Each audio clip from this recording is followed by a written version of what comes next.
Good evening.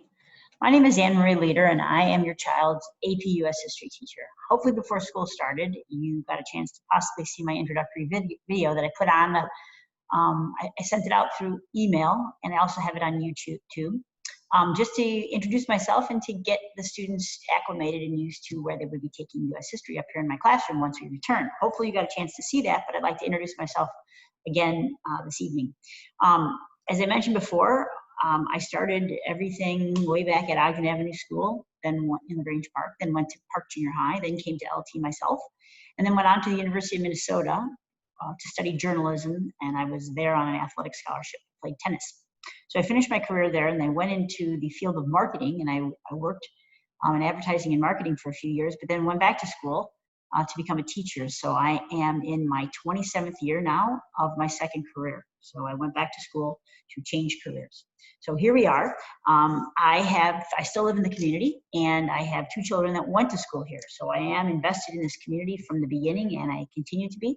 So if you do see me out and about in the neighborhood and you want to ask me anything about your child, I'm more than happy to stop and chat. If we recognize each other, I hope one day, very soon, we'll be able to be back in my classroom, and you can see where your child goes to school. I should throw this in there right away. The most important thing is, how can you contact me if you have a concern? The most important way to do that, I feel, is through email, a brief email where I could then call you, because I much prefer to talk on the phone.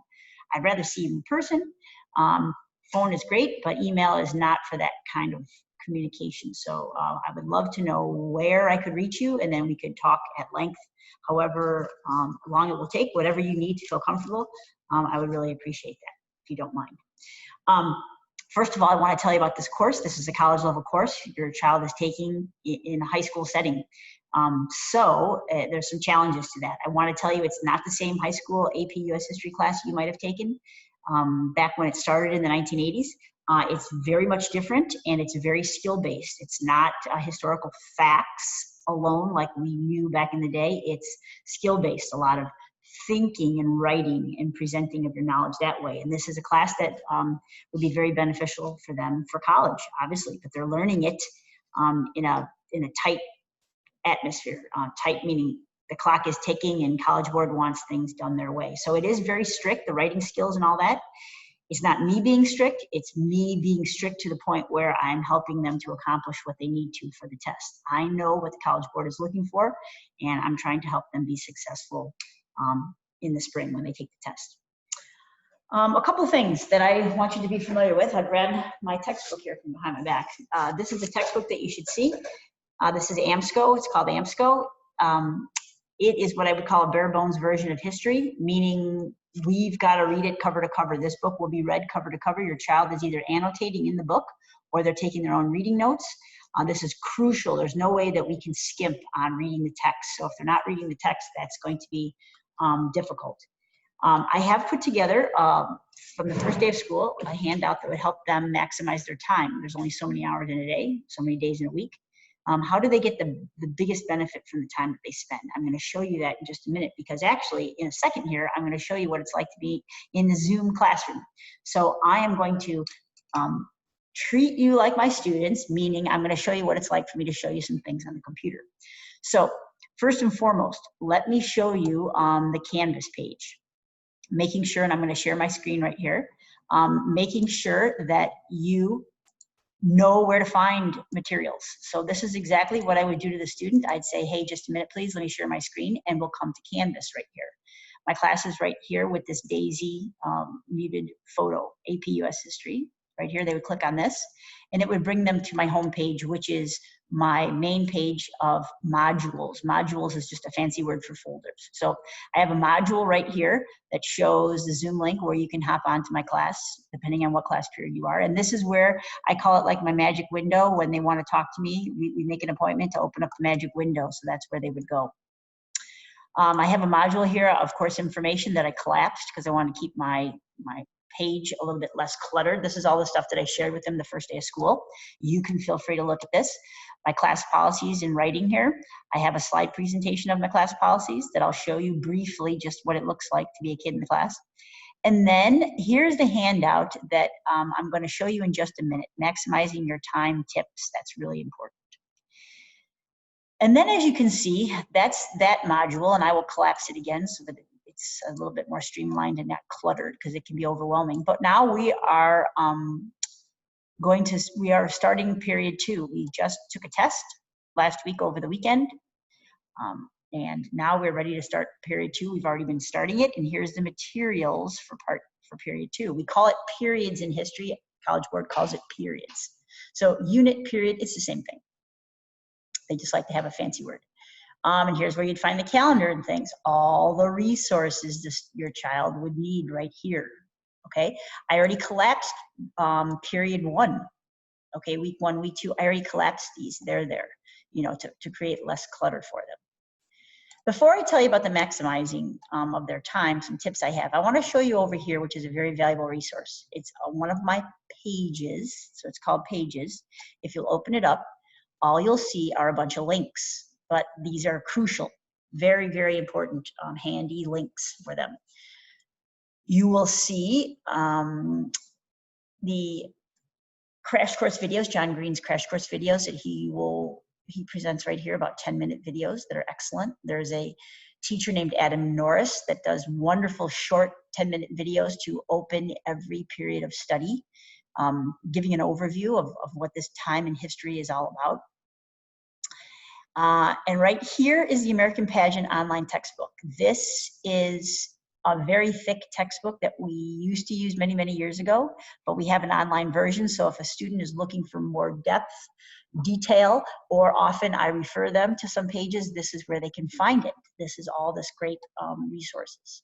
So this page, it's called under Pages, it's just one, AP Resources for Students. It's all those links. So now I come back to my home page where we were with my modules, and those are the really how the course is organized. So what I'd like to do is show you just a minute what I was talking about my tips. You should see a handout called Maximize Your Tips, and this is also how I can switch screens and talk to your children and use teaching materials. Look at my tips, and I told the kids I'm a coach. That's what I'm doing. I'm coaching you to success. It's a partnership, though, the two of us, and it's all about growth. It's about, are you getting better? Period 1, unit 1, this has been tough.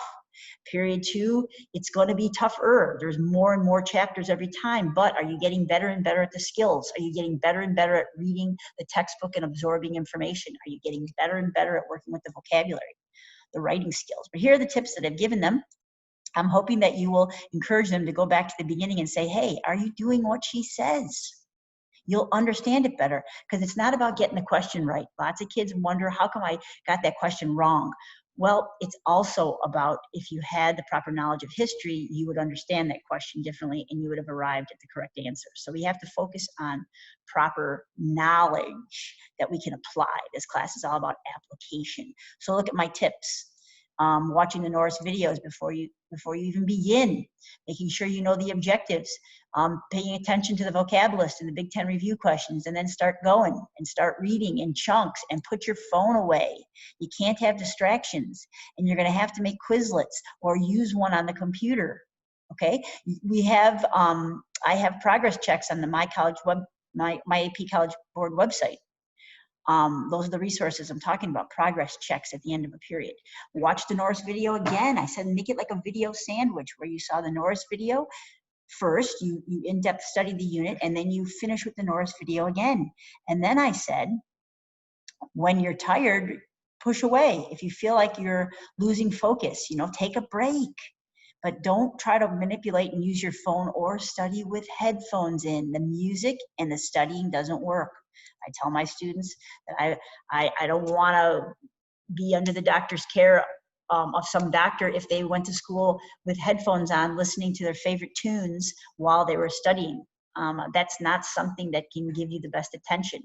And then again, are you going deep? Are you reading and working with the vocabulary and trying to answer the questions as you go, a few pages at a time? Are you going deep like this? Or are you saying, I'm going to quick read the chapter once through, and then I'm going to go back and work at the vocabulary? I'm going to go back and try to answer the questions. Whichever style is for you, that's what I would do. But look here, no cram, no cram, no cram. You can make yourself feel better for a second by saying you did well on one test, but you're not going to comprehend. You're not going to be able to comprehend and hold it for the duration.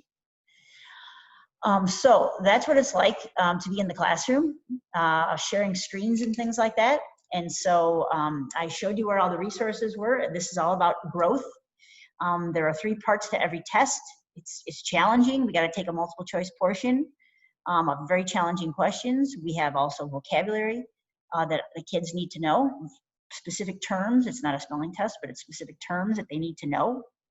If they can't say it, then they really don't know it. And lastly, there's always a short answer question on a test. Short answer questions, we have been learning how to write. They will get better and better, but they can't write them if they don't know the content. So you can't write if you don't know. There's no making up for the good, hard effort of learning the material up front. So I hope this helped you. I'm looking at my notes here in case I forgot anything else. Making sure that they come a few minutes before, hop on, show their face, be active participants in the class.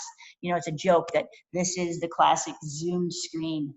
Teachers get a lot of ceilings and walls. I'd like to say, no, that doesn't work, or tops of heads. That doesn't work. You know, we need to see your child. And so that's what's so great. We long to see your child. I long to meet them in person as they want to be here too.